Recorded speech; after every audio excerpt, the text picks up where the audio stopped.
ओम शांति। आज 27 मार्च 2025 के महावाक्यों के मनन चिंतन में प्यारे मीठे बाप दादा ने कहा, मीठे बच्चे, खेवैया आया है तुम्हारी नैया पार लगाने। तुम बाप से सच्चे होकर रहो तो नैया हिलेगी डुलेगी, लेकिन डूब नहीं सकती। तो बाबा ने आज मुरली में क्लियर किया कि यहाँ यज्ञ में रहने वाले बच्चे ही इस नैया को हिलाने डुलाने की कोशिश करते हैं। सत्य की नाव बोला हिलती है। बाबा ने क्लियर किया कि झूठ की नाव स्थिर रहती है, हिलती नहीं है। तो जब यज्ञ में जो रहने वाले बच्चे थे, जिन्होंने 15 साल बाबा के साथ यज्ञ में रहे थे, जो शुरू में 1936 में आए और 1951-52 में कई बच्चे एक साथ छोड़ के गए, तो उन्होंने, बाबा ने इसका पॉइंट क्लियर किया कि यथार्थ रीति पहचाना नहीं उन्होंने। जब तक आत्मा अपने आप को आत्मा, बाबा ने कहा कि यहाँ रहने वाले बच्चे ही अपने को ना तो आत्मा समझ पाते हैं, ना मुझे परमात्मा को बिंदी समझ पाते हैं। तो जिसने एबीसी ही नहीं समझा, तो फिर वो आगे क्या समझेगा? तो उसके लिए तो एक कॉमन बात होगी, ज्ञान वगैरह ये सब कुछ, परमात्मा को ही नहीं पहचाना, तो फिर वो ट्रैटर बन जाते हैं और वो बुराई करते हैं बाहर जाके। तो हिलती डुलती जरूर है इस सत्य की नाव, क्योंकि जो झूठ है, असत्य है, वो पिछले 2500 वर्षों से अपनी जगह बना चुका है, वो स्थिर हो चुका है। अब सत्य है, अभी ताकत कम है सत्य की, शक्तिशाली सत्य ही होता है। पर हम इसको ऐसे समझें कि क्वांटिटी कह लो या समय के अनुसार कह लो कि उसको 2500 वर्ष हो गए और सत्य अभी अभी शुरू हुआ, तो धीरे धीरे आने वाले समय तक, अंत तक, हमारी सत्य की ताकत ज्यादा हो जाएगी और असत्य फिर सदा सदा के लिए डूब जाएगा। वो स्थिर जरूर होता है पर वो सदा के लिए डूब जाता है। असत्य हिलता डुलता जरूर है, पर वो फिर सदा सदा के लिए स्थिर हो जाएगा। हमेशा से ही सत्य शक्तिशाली रहा है। संसार में भी अगर हम देखते हैं तो कोई भी नई बात को एक्सेप्ट किया जाता है, अगर वो सही है तो बहुत समय लगता है, बहुत विरोध होता है। झूठ के लिए विरोध नहीं होता है। झूठ तो कब अपने आप अपनी जड़ें पसार लेता है, किसी को भी पता नहीं चलता है। पर जब उसको वापस राइट किया जाता है, सत्य किया जाता है, तो जरूर दिक्कतें परेशानी आती है। किसी भी, कोई भी महान कार्य, अच्छे कार्य हुए हैं, आप सभी का उदाहरण लेंगे तो ऐसा ही होता है।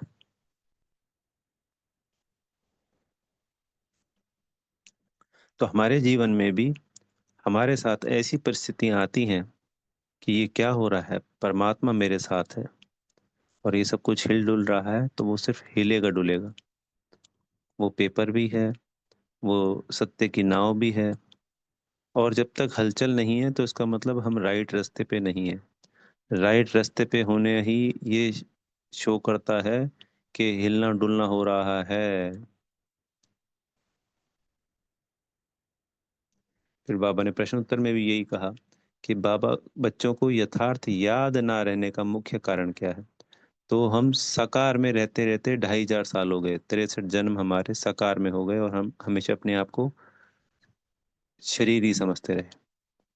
और हम हैं आत्मा और बाबा भी आत्मा, यानी हम भी निराकार और बाबा भी निराकार। तो साकार में रहते रहते साकार की याद सहज आ जाती है। तो अपने आप को निराकार समझना और उस निराकार को याद करना, इसमें थोड़ा सा मुश्किल होता है, मेहनत होती है। पर हमें कभी भी इसको मुश्किल या मेहनत नहीं समझना है। नहीं तो बार बार ये समझेंगे तो फिर हम कुछ कर ही नहीं पाएंगे, फिर हम सोचेंगे ये तो मुश्किल है, ये मेहनत है। तो हमें सदा ही सहज ही सोचना है, ये तो आसान है, मैं तो कर सकता हूँ, मुझ आत्मा ने तो हर कल्प कल्प किया है। तो जब भी नेगेटिव संकल्प क्रिएट हो, तो हमेशा उसको पॉजिटिव में ही बदलना है।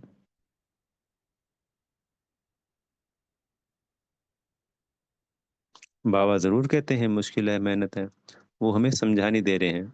वो इसलिए नहीं कह रहे हैं कि हमें यही समझकर फिर दिल शिकस्त हो जाना है या मेहनत करनी ही नहीं। जब भगवान हमारे साथ है, शिव बाबा हमारे साथ है, हमारा वो बाबा टीचर सदगुरु है, हर बात में दुआएं दे रहा है, तो हम उनकी श्रीमत का पालन करेंगे तो ये पुरुषार्थ सहज ही हर कल्प कल्प था और सदा ही सहज ही रहेगा। क्योंकि परमात्म दुआएं सदा हमारे साथ हैं।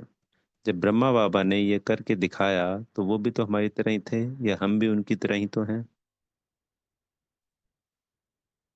और अंत तक बाबा ने कहा है सभी सतो प्रधान तो बनने ही बनने हैं। तो हम तो अपना पुरुषार्थ पे ही फोकस करेंगे, और जो हो रहा है उसको होने देंगे, उसके प्रभाव में नहीं आना है। और वो हमारे हाथ की बात भी नहीं है कि हम उसको कुछ परिवर्तन कर सकें, क्योंकि ड्रामा में सब कुछ नूंदा हुआ है। और ये ड्रामा सभी ब्राह्मणों के लिए सिर्फ और सिर्फ कल्याणकारी है।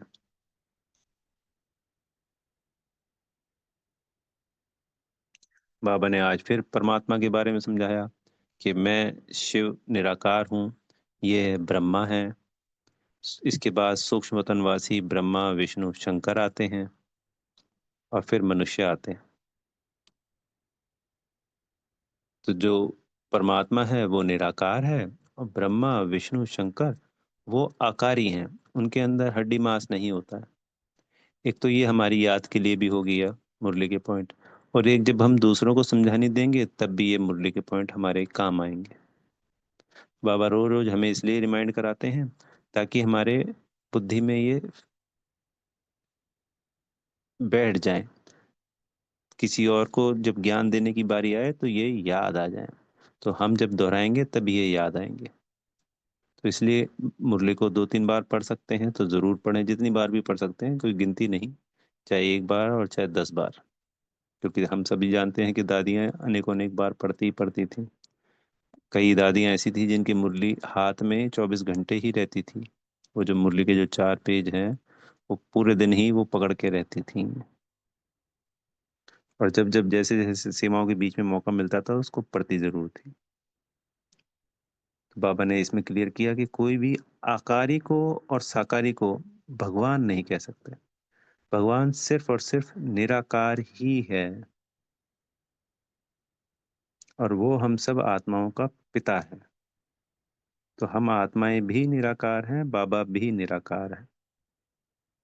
साकार में जो साकारी रोल निभा रहे हैं वो सब लौकिक पिता। एक ड्रामा में जैसे होता है ना एक्टिंग, कि घर में तो पिता कोई और होता है हीरो का, पर वो जब मंच पे या फिल्म में आता है तो उसके हर फिल्म में अलग अलग पिता होते हैं। तो ऐसे ही हमारे 63 जन्मों में या 84 जन्मों की यात्रा में जो 83 माता पिता मिले वो सब अलग अलग थे। वो ड्रामा के रोल के अनुसार थे। पर हम निराकार का सदा एक ही पिता है, क्योंकि परमात्मा के बारे में कोई भी नहीं जानता। साधु सन्यासियों ने भी नेति नेति कहा। नेति नेति का मतलब होता है हम कुछ भी नहीं जानते। तो उस परमात्मा को कोई भी नहीं जानता। थोड़ा बहुत परिचय जरूर है आत्मा का परमात्मा का, पर आत्मा की जो शक्तियां ऐसे हैं, कार्य ऐसे करती हैं, इतने जन्म लेती हैं। मन बुद्धि संस्कार आत्मा की ही शक्तियां हैं, क्योंकि वो तो अलग समझते हैं। और कोई कुदरत को भगवान मान लेता है, कोई किसी को भगवान मान लेता है, कोई ब्रह्मा विष्णु शंकर को भगवान मान रहा है, कोई किसी को मान रहा है। तो वो सब चीजें तो रॉन्ग है। तो अब हमको यथार्थ रीति बाबा को बिंदी समझना है, स्वयं को भी बिंदी समझना है। बाबा ने आज अनेकों बार क्लियर किया। और याद करना है। जब यथार्थ रीति इस सत्य रूप में याद करते हैं तभी हमारे द्वारा 63 जन्मों में जाने अनजाने हुए विकर्म विनाश होते हैं। और तभी हमें बाबा से शक्तियां प्राप्त होती हैं। क्योंकि बाबा बिंदी से परम धाम में मुझ आत्मा बिंदी को शक्ति रिसीव हो रही है। बाबा ने ये भी आज कहा कि अपने घर परम धाम को याद करो और बाबा को याद करो। और फिर बाबा ने एक पॉइंट अलग बाद में कहा कि बाबा के संग संग राजधानी सत्य को भी याद करना है। तो हमें बाबा को भी याद करना होता है, परम धाम अपने घर को भी याद करना होता है, और सत्य को वर्षे को याद करना होता है, और अपने लक्ष्य लक्ष्मी नारायण को याद करना होता है। इन सब को याद करने से भी हमें शक्तियां प्राप्त होती हैं। शक्तियां किस प्रकार की? उमंग उत्साह होता है, खुशी होती है। अपना लक्ष्य को जब याद किया जाता है तो उसके जो गुण होते हैं वो हमारे अंदर धारण होने लगते हैं। लक्ष्य के हमारे अंदर लक्षण आने लगते हैं, लक्ष्य को याद करने। घर में शक्तियां हैं, इथर तत्व हम कई बार डिस्कस कर चुके हैं, बाबा ने क्लियर किया है, छठा तत्व है और सबसे शक्तिशाली तत्व है। तो जब हम घर को भी याद करेंगे तो वहां से भी हमें शक्तियां मिलती हैं और परम धाम में टिकना भी आसान हो जाता है।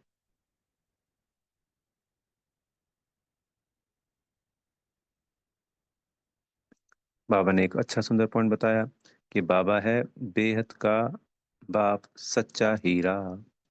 तो हीरे को बोला सबसे सुंदर डिब्बी में रखा जाता है। तो नॉर्मल चीजों को हम कहीं से भी रख देते हैं, पर कोई जब जौहरी डायमंड दिखाएगा जिसकी कीमत लाखों करोड़ों है, तो उसको रखने की डब्बी भी तो सोने या चांदी की होगी ना जी।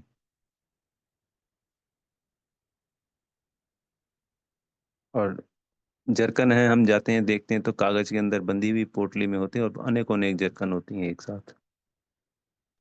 तो इस वक्त जब सच्चे हीरे बाबा को हमने पहचान लिया, ये हमें बुद्धि मिली, तो ये है हमारा अहो सौभाग्य।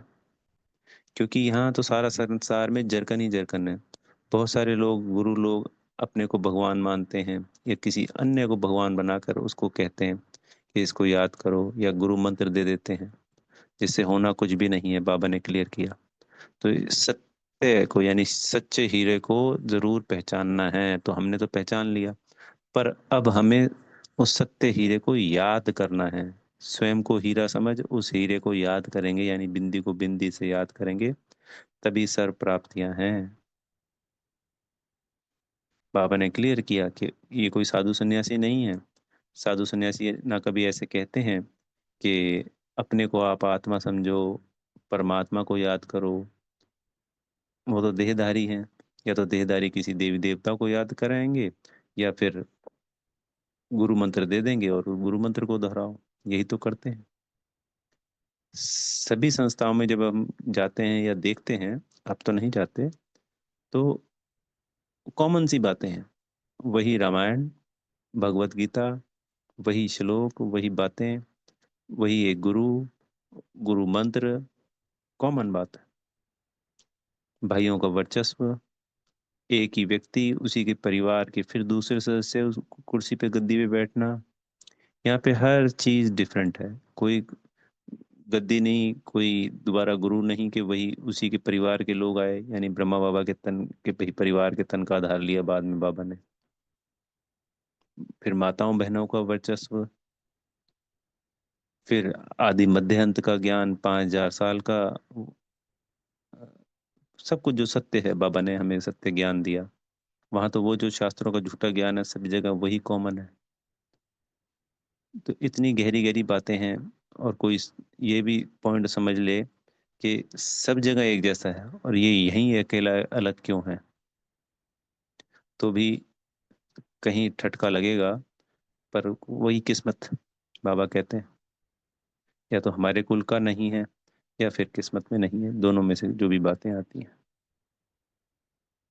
बाबा कुछ दिन से ट्रैक्टर के लिए भी कह रहे हैं, क्योंकि ट्रैक्टर अपने को भी नुकसान पहुंचाते हैं और इस यज्ञ को भी हिलाने की या नुकसान पहुंचाते पहुंचाते हैं। क्योंकि ट्रैक्टर जो बन जाते हैं, फिर वो ये नहीं कहते कि हमसे हो नहीं पाया, या मैं फेल हो गया, या मैं चल नहीं पाया, या मैं पवित्रता को धारण नहीं कर पाया। वो बाहर जाके फिर हमारे बारे में, बाबा के बारे में, यज्ञ के बारे में कुछ ना कुछ गलत कहते हैं।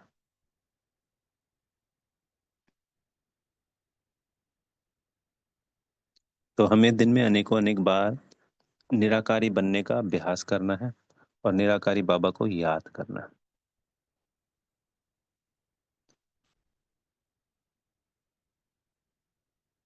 और बाबा ने क्लियर किया कि भाई ये देह अभिमान ही है जो सबसे पहला कांटा है, फिर उसमें है काम विकार सेकंड। विकारों में सबसे बड़ा विकार काम विकार है, पर देह अभिमान में आने पे ही हमें काम विकार की जागृति होती है। अगर हम आत्मा की स्थिति में स्थित होते द्वापर में, तो हम कभी भी फिर काम विकार में जाते ही नहीं। इसलिए भी बाबा हमें कहते हैं कि इन विकारों से बचना है, और जो अंदर विकार इस देह भान के कारण आ गए हैं। तो जब हम आत्मिक स्थिति में स्थित होते हैं तो ऑटोमेटिकली सभी विकार स्वतः ही समाप्त हो जाते हैं। इसलिए बाबा कहते हैं फिर पुरुषार्थ सहज हो जाता है। सबसे मुश्किल पुरुषार्थ है अपने को बार बार आत्मा इमर्ज करना। पर जिसने इसको कर लिया तो उसको फिर कुछ और करने की जरूरत ही नहीं है। सब कुछ स्वतः ही होता चला जाएगा। बाबा इस दुख की दुनिया को भूलने के लिए भी कहते हैं, तभी कहते हैं सत्युग को याद करो। तभी कहते हैं बार बार, आज की मुरली में भी कहा, ये कांटों का जंगल है, वो बगीचा है। कितनी बार कहते हैं बाबा, हर मुरली में कहते हैं, कॉमन बात है, ये भी हमें गौर करनी चाहिए। ये संसार कांटों का जंगल है। हमें इस तरीके से याद करना चाहिए कि हमें इससे दुख की भास ना आए। हमें दुख लेना नहीं है, हमें इसको भूलना है। भूलने के लिए क्या किया जाता है? क्योंकि अभी तक हमने इसमें मन लगा रखा है ना, मोह। बाबा कहते हैं ना, देह सहित देह के सर्व संबंधों को भूलना है। विषय वस्तु वैभव प्रतिष्ठा, कहीं ना कहीं सामान जैसे मोबाइल है या कार है या घर है या कोई भी और वस्तु छोटी छोटी होती हैं, उन चीजों में भी मोह होता है। तो जब हमें ये महसूसता होगी, बार बार याद दिलाएंगे, तो कांटों का जंगल है। दिल से बात करेंगे, अपने आप मन से बात करेंगे, ये तो गंदी दुनिया है, ये छी दुनिया है। तो उसमें हमें इंटरेस्ट नहीं लेना है। कोई बातें सुना रहा है उसके दुख की, उसके दुख की, उसके दुख की, तो फिर मन में कहना है, हाँ बाबा सही कहते हैं, ये तो दुखों की दुनिया है, ये तो कांटों का जंगल है, ये तो है ही रावण माया की दुनिया। हमें तो इसको भूलना है। तो अपने आप से इस तरीके के पॉइंट को जब हम बार बार इमर्ज कराएंगे, तो फिर हमें इस दुनिया से वैराग्य आएगा। तो जितना जितना वैराग्य बढ़ता जाएगा, तो ज्ञान की तरफ हम पॉजिटिव होते चले जाएंगे, और ज्ञान को धारण करना आसान होगा, और बाबा को याद करना आसान होगा। जो कुछ भी हमें इन आंखों से दिखाई देता है, ये सब विनाश होने वाला है।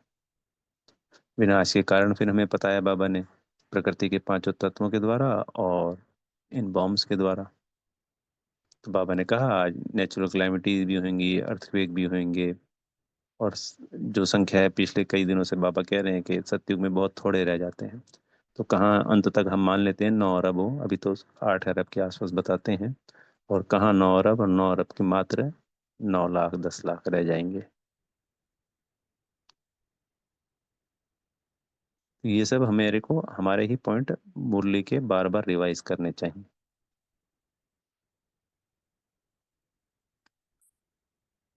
जैसे कल के पॉइंट में एक बहुत सुंदर पॉइंट था। बाबा ने कहा कि मैं आत्मा सदा ही सतो प्रधान हूँ, और सदा ही पारस बुद्धि हूँ। हम आत्मा सतो प्रधान से तमो प्रधान भी बनते हैं, और पत्थर बुद्धि बनते हैं।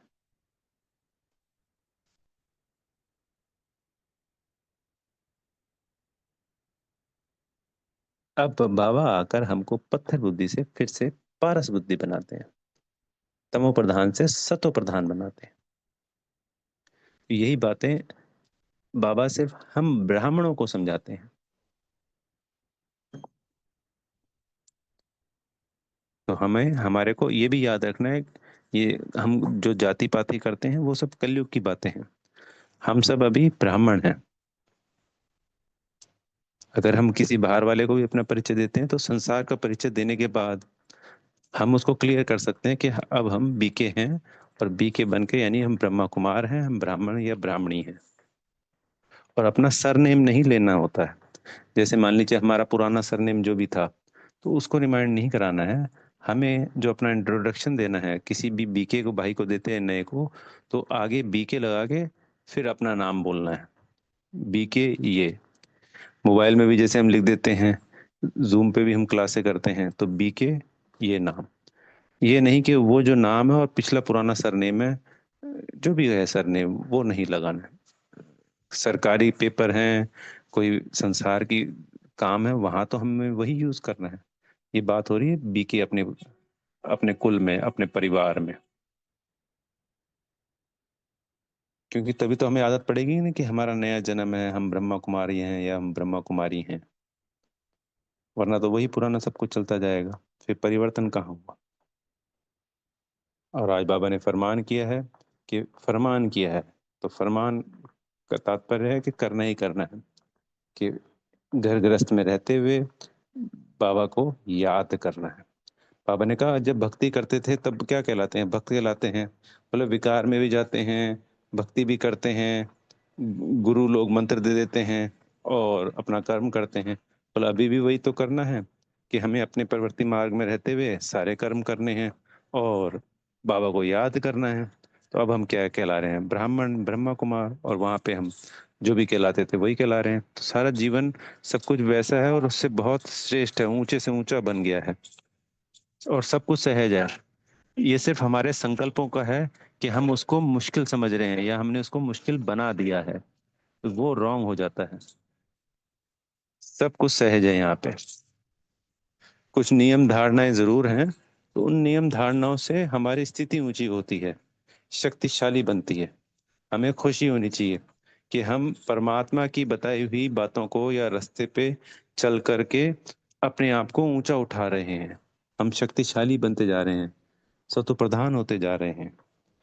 अगर हम बातों का फकुर करेंगे स्वयं पे, तभी हम उन धारणाओं का पालना कर सकेंगे। वरना कोई भी हमें टोक देगा तो हम कहेंगे अरे उसको बुरा लग जाता है इसलिए हमने ये खा लिया, या हमने ये धारणा तोड़ दी, या ऐसे हो गया।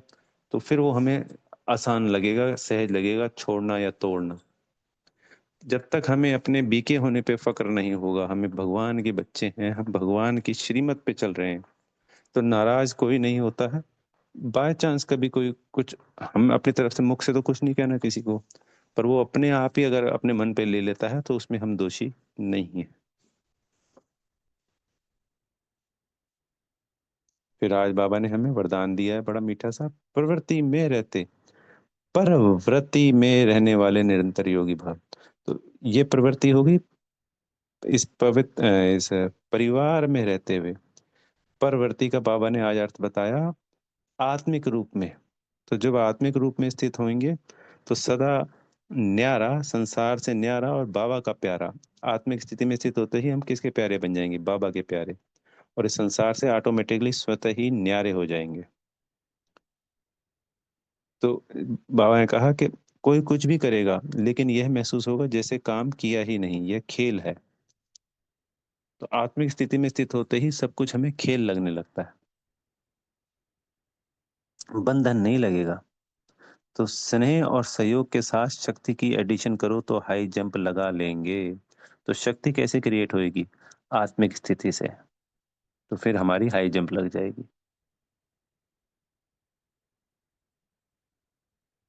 और फिर स्लोगन में कहा कि बुद्धि की महीनता, यानी कि आत्मा का हल्कापन ही ब्राह्मण जीवन की पर्सनैलिटी है। तो आत्मिक स्थिति में स्थित होते होते स्वयं में बेहद हल्कापन लगता है, जैसे हम शरीर है ही नहीं, अगर हमारा बहुत लंबा अभ्यास हो जाता है तो। वही ब्राह्मण जीवन की पर्सनैलिटी है। अब एक इशारे में बाबा ने कहा हिम्मत शक्तियां मद दे सर्वशक्तिमान। तो हम बाबा की शक्तियां, हमें हिम्मत दिखानी है तो बाबा की मदद सदा है। शेरनियां कभी किसी से डरती नहीं, निर्भय होती हैं।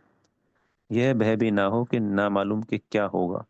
तो कोई संसार में क्या होता है, भविष्य की अनिश्चितता को लेकर, यानी निश्चित कुछ भी नहीं है, अनिश्चितता।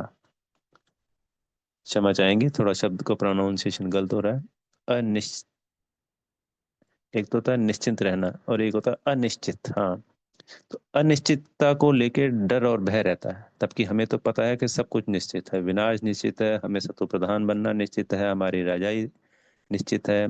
हम बड़े सहजता से अपना घर, अपना शरीर छोड़कर अपने घर परम धाम जाएंगे। तो सत्यता के शक्ति स्वरूप होकर नशे से बोलो, नशे से देखो, हम आलमाइटी गवर्नमेंट के अनुचर हैं। अभी ऊपर अपने आप ही एक पॉइंट निकल गया था कि हमें फक्र होना चाहिए अपने आप पे कि हम भगवान की बात मान रहे हैं, भगवान की बात को फॉलो कर रहे हैं। मैं ब्रह्मा कुमार हूँ, इस बात का फक्र होना चाहिए। तो यहाँ पे ये आ गया कि हम आलमाइटी गवर्नमेंट कौन हो गए, शिव बाबा के अनुचर हैं, उनकी बात को मानने वाले, उनकी श्रीमत का पालन करने वाले। इसी स्मृति से अयथार्थ को यथार्थ में लाना है, यानी सत्य को प्रसिद्ध करना है। इस संसार में तो झूठ फैला हुआ है, ये शरीर है, जबकि हम आत्मा है। और अनेकों भक्तियों की बातें सब यथार्थ है, अयथार्थ है, क्षमा चाहेंगे, और उसको हमें सत्य को सिद्ध करना है। तो आने वाले समय में ऐसा सब होना ही होना है। तो बाबा ने कहा है कि सत्यता के साथ साथ बोल में मधुरता और सभ्यता होना आवश्यक है। तो पिछले इस महीने जो भी मार्च में रहे हैं, तो कल सच्चाई सफाई के ऊपर था ये, और आज है मधुरता और सभ्यता, कि हम अपनी सत्य बात को भी बोलेंगे तो बड़े प्रेम से और सभ्यता के साथ। अच्छा, ओम शांति। बेहद का धन्यवाद मेरे प्यारे मीठे माता पिता बाप दादा जी का। आप सभी आत्मा भाइयों का दिल से पद्म पदंबार धन्यवाद। आपको बेहद की शुभकामनाएं। दिल से सदा बाबा की याद में रहने वाले, अपनी आत्मिक स्थिति से सहज राज योगी बन गए हैं। ओम शांति।